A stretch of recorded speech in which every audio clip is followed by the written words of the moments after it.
এতিয়ালৈকে কেইবাৰ হ'ব? এতিয়া ষষ্ঠ হ'বগৈ আৰু পঞ্চমলৈকে হ'ব আৰু 5 বাৰ হৈ গ'ল। 5 বাৰ হৈ গ'ল, ষষ্ঠ হ'ব আৰু এবাৰ 6 নম্বৰবাৰ হ'ব, ষষ্ঠবাৰ হ'ব, জানুৱাৰীৰ পৰা আছে 6 তাৰিখ হ'ব।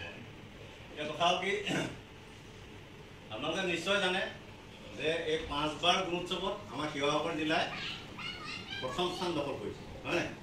আৰু আমাৰ নাজিৰা শিক্ষাখণ্ডই দ্বিতীয়বাৰৰ বাবে শ্ৰেষ্ঠ শিক্ষাখণ্ড হিচাপে বিবেচিত হৈছে। 3 বাৰ আমি বেষ্ট এডুকেশ্যন ব্লক হিচাপে আমাৰ নাজিৰা শিক্ষাখণ্ড প্ৰতিষ্ঠিত হৈছে। গতিকে ইয়াত আপোনালোকৰ অৰিহণা যথেষ্ট আছে।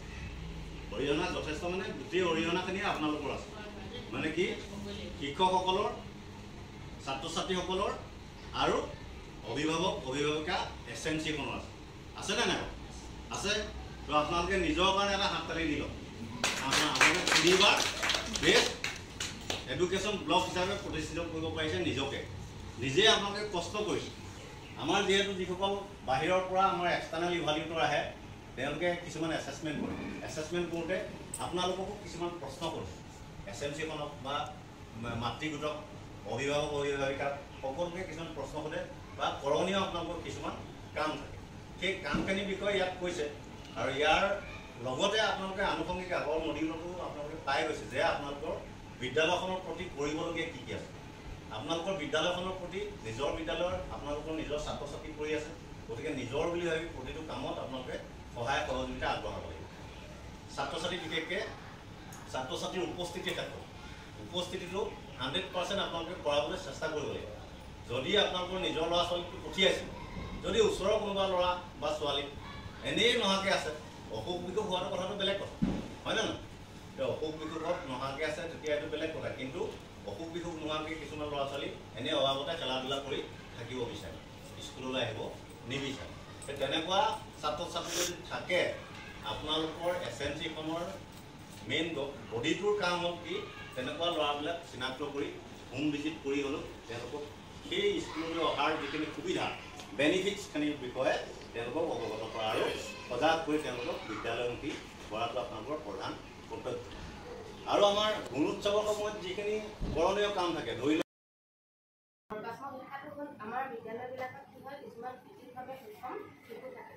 বিশেষভাৱে সক্ষম বুলি ক'লে আপোনালোকে বুজি পাইছে বিশেষভাৱে সেই বিশেষভাৱে সক্ষম শিশুসকলে যাতে অন্য শিশুসকলৰ লগত বহি সমানভাৱে শিক্ষাটো আহৰণ কৰিব পাৰে, সেই তাকে সৰ্বাত্মক শিক্ষা বুলি কোৱা হয়।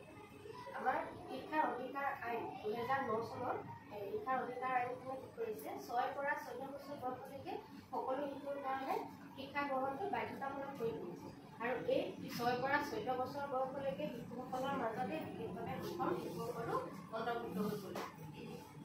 এতিয়া আমাৰ বাধাগ্ৰস্ত আইন এখন বিশেষভাৱে সক্ষম শিশুসকলৰ কাৰণে এখন আইন আছে, যিখনক বাধাগ্ৰস্ত আইন বুলি কোৱা হয়। সেই আইনখনৰ মতে মুঠতে 21 প্ৰকাৰৰ বিসংগতি আছে। গম পাইছেনে আপোনালোকে?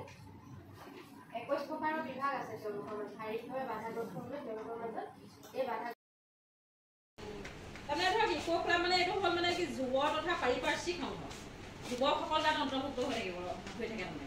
আমাৰ ধৰক মানে কম বয়সৰ যিসকল মানে যুৱক বুলি কৈছোঁ, কম বয়সৰ মানে ওচৰ পাজৰ সমাজ হওক বা ইয়াত মানে বিদ্যালয়ত পঢ়ি যোৱা প্ৰাক্তন ছাত্ৰ ছাত্ৰী, তাৰপিছত আৰু তেনেকুৱা ধৰণৰ যুৱ সংঘ তাৰমানে তেওঁলোকে আহি এটা সংঘ পাতিব পাৰে, ধৰক সেইটো যুৱ সংঘ বুলি কয়।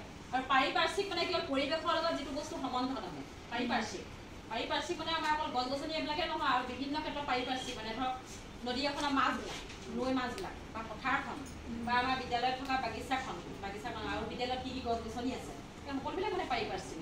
মানে আমাৰ অকল বিদ্যালয়ত থকা পুৰণি বাগিচাখন বা এইটোৱে পাৰিপাৰ্শ্বিক নহয়, এই সকলোবিলাকে পাৰিপাৰ্শ্বিক। আমি ইক' ক্লাবৰ জৰিয়তে মানে আমি ক্ষেত্ৰ ভ্ৰমণলৈ লৈ গৈছে, ইক' ক্লাবৰ জৰিয়তে আমি ক্ষেত্ৰ ভ্ৰমণলৈ লৈ আমি তাত পথাৰ এখনতো কৰিবলৈ পাওঁ, সেই ইক' ক্লাবৰ জৰিয়তে আমি এইবিলাক কৰিব পাৰোঁ।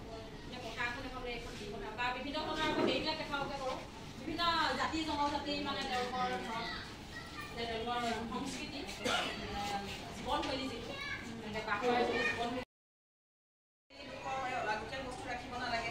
সোমাই অহা বাটপথবিলাকক সেইবোৰে যাতে নধৰে, টকা ৰাস্তা থাকে কেতিয়াবা সেইবোৰে ধৰে চৰকাৰে কৰিব পাৰে, সেইখিনি চাব লাগে।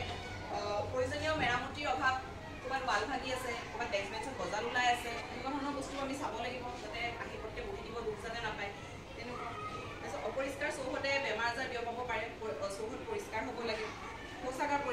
লাগে আৰু এই উন্মুক্তভাৱে থকা গজাল লোহাৰ বা যিকোনো চোকা বস্তুৰ যিবিলাক অৱস্থা সেইবিলাক আমি নাইকিয়া হোৱাৰ ব্যৱস্থা কৰিব লাগে এইখিনিয়ে কি কৰিব তুলনামূলকভাৱে শিশু এজনক নিৰাপদ পৰিৱেশ এটা প্ৰদান কৰিব সেইটোৱে আমাৰ মানে উদ্দেশ্য হ'ব লাগে নতুন নিপুণ হম শিক্ষিত শিশুৰ হম